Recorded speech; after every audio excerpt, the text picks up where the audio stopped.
So desperate stories of need emerging from right around this country, but donations coming in from across the world, not least Britain. Almost £20 million pledged there so far, but where does that money go and what difference does it make? I'm joined by Tom Allen from ActionAid. Tom, on the ground, what happens with donations like those? So at the moment we're trying to complete our needs assessments, and we've been talking to communities and finding out what they really need right now. The immediate need is focused on food, basic first aid kits.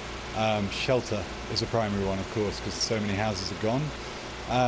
And so we're prioritising that, but our aim is to provide a much longer term solution. So what we're trying to do is ensure that people have not just homes to go back to, but communities and livelihoods to go back to as well. But how do you prioritise who to go to first? I presume it's children and the elderly, but... Yeah, I mean, our assessment is that women and children are the hardest hit by this, so we are looking to try and support them the most.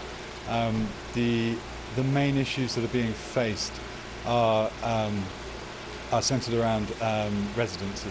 So we're trying to ensure that people are safe. A lot of people, like out here, are sleeping on the streets. There's a lot of makeshift shelters. The army are helping build shelters, and the parks have been opened up for people to stay in. The government have allowed people to stay in the Royal Palace as well, in the grounds there, which is great. But it's a temporary solution, and what we're trying to do is create a longer term solution. So we've been working here for 32 years, and we're trying to create we're basically trying to have an approach that will last a bit longer. Well, you mentioned the government. They've faced criticism. There have been protests today from some of their own people outside Parliament. They themselves have said they're overwhelmed and that perhaps mistakes have been made, certainly in the early stages.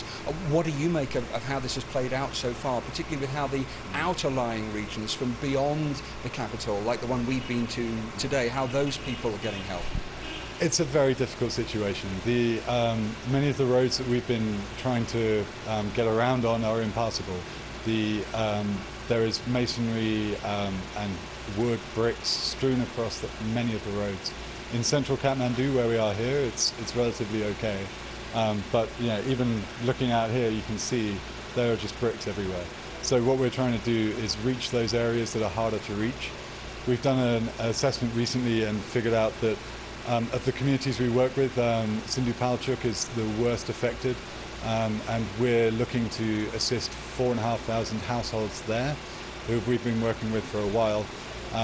And within that community, they've lost 98% of their houses, and that's actually that they cannot go back and live in those homes. And there's a lot of fear here. People are hungry, thirsty, and very, very tired.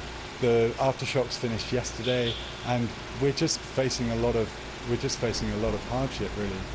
Okay, Tom, well look, thank you very much. Best of luck with everything that you continue to do and those alongside you. Well, you've heard the picture expanded on by Tom there. We are only at the very beginning of this aid effort. There is so much to do for so many people. It's going to be a very long process.